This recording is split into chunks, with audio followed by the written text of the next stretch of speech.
video reflection, June 2nd, Friday. Didn't do a ton of filming yesterday. Did a couple of time lapses. Went to the beach. Hung out there for a little bit, walked around, got some sun. Meditated, played the game of presence. Yesterday overall was a very noisy mind day. It was kind of one of those, all right, this is how this is going to be. Which is already a slightly different approach. If yesterday had happened 3 weeks ago, which it did several times, it would have been a struggle. It would have been like, oh man, yesterday was rough because I would have been battling it in one way or another. And simultaneously probably judging myself for the whole thing. That fun combination. But I just went with it. It's just like, all right, well, today's going to be, I have less access to focus today. I have less access to creating any distance from the mind.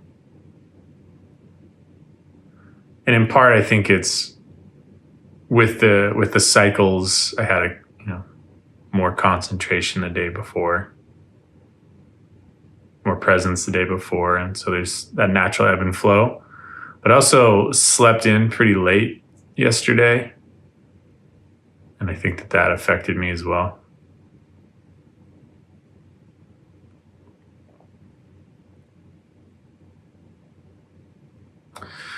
One of the things that I have deliberately not done thus far is set a schedule, is set a wake up time, and hey, I'm going to meditate for X amount of time first thing in the morning, and then I'm going to go on a walk, and I avoided that on purpose because there's already, the intensity of this container is already high enough where I didn't want to add too much too fast. And also just learn to really flow with the moment of, does meditation sound good right now? Feel good right now? Is my focus able to meditate in a more intense capacity right now? Or do I feel like I need fresh air? I need to get outside. Do I feel hungry? Or, you know what, even though I ate this time yesterday, I'm hungry right now, and just really going with the moment. And in some ways, well, number one, I'm really glad that I took that approach. Because I do think it would have been too much too fast. But also in some ways it's been good.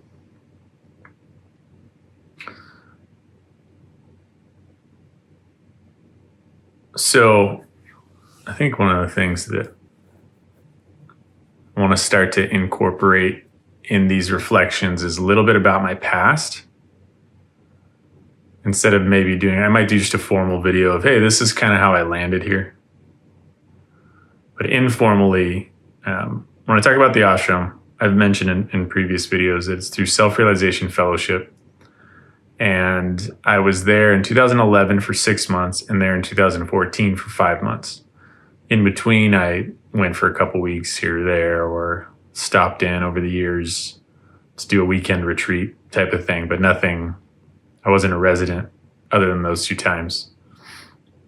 I also lived with monks in China for 4 months, but that was martial arts training, very different.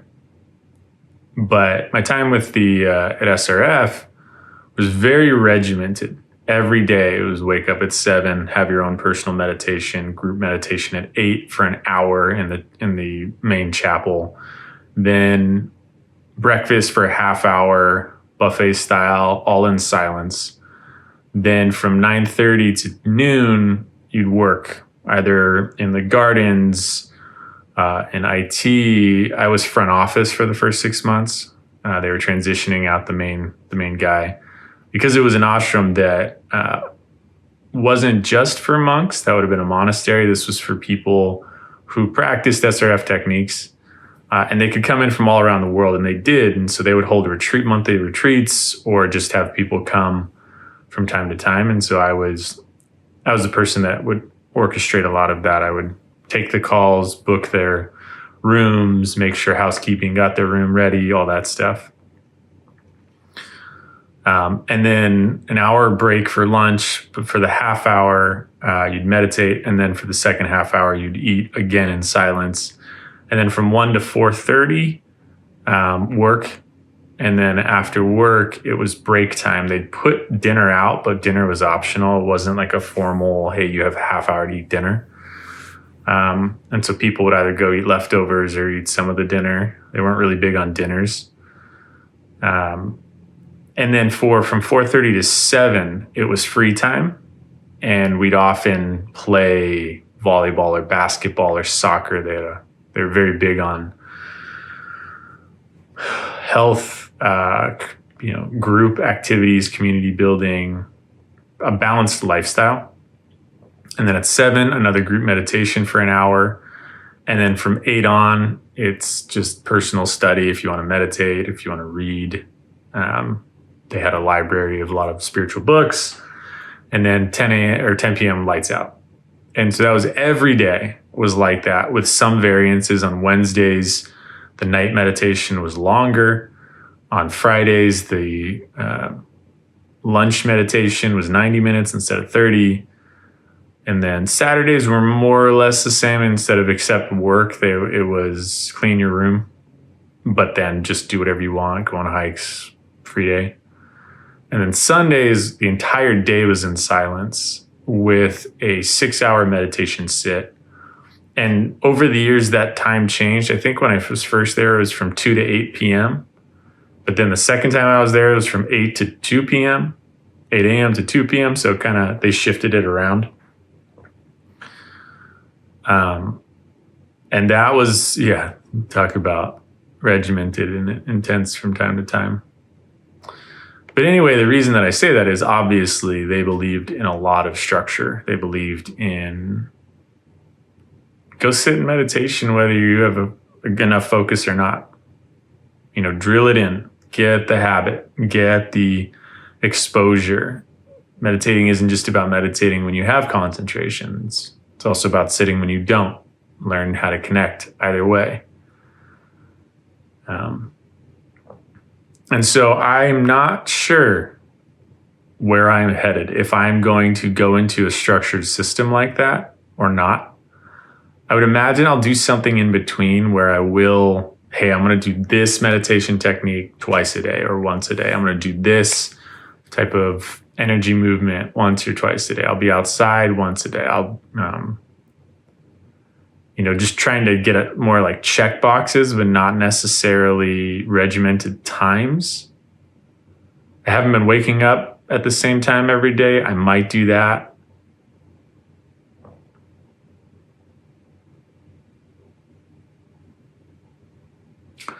Yeah, and I also haven't been sitting. I've maybe done like 1 to 2 meditations where I sat past when my body was like, get up, I don't want this anymore. So I haven't really built much capacity for sitting past what I already have, which is like 45 minutes. But on Sundays with those 6-hour meditation sits, the way it went was they'd do some sort of cosmic, or they call them cosmic chants or songs, prayer songs in a way, as you're seated in meditation, and then you'd meditate for the rest of the hour. But then they'd do another song. And during that song, you could stand up, you could stretch, go to the bathroom if you needed. And those would last 5 to 10 minutes. So you kind of had a break where you could stand up and move your body if need be, which for me was every time. And then that would go for 3 hours, but then 3 hours, there would be a 30-minute break to go walk around, drink some water, stretch out. If you're having a not great meditation, just try to shake the cobwebs loose, so those types of things. And then you'd come back for the remaining 2.5 hours and kind of the same jig then. And I was talking to a friend of mine who also was at the ashram, and we were talking about how long it took us to be able to even just stay in the room of meditating that long. Not with concentration and meditation, but just physically being able to sit for that long. I think it took me 2.5 months before I was able to stay in the room all 6 hours. Basically meaning like I would stay for an hour and then leave, or I'd stay for 2 hours and then leave. But the 2 hours took me a while to get to.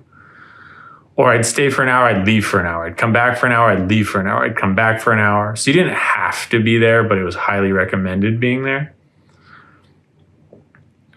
And so I kind of played with, or I'd do the 3 hours and then I'd take the second 3 hours or, whatever. But it took me a couple of months before I was actually just able to stay the whole time. Because of how just keeping good posture, and then that's starting to go, and then even keeping good posture hurts, and then slouching over, and then my back hurts, and my butt wants to scream, and my knees are like, dude, I want to move. What's going on here? And you add all that into trying to concentrate and meditate, and it's just good luck. But then once you're even in the room, keeping a focused concentration, whether it's on a single point or it's on a moving object, or whether it's on the sound of Om, or it's, pulling energy up and down the spine, whether it's, whatever the technique being done, for 20 minutes can be difficult, let alone 2 hours, let alone 6 hours. And so it's just, at times it becomes this immense act of will. And for me, over time, it built. Like I was able to stay and I was able to meditate for longer periods during it.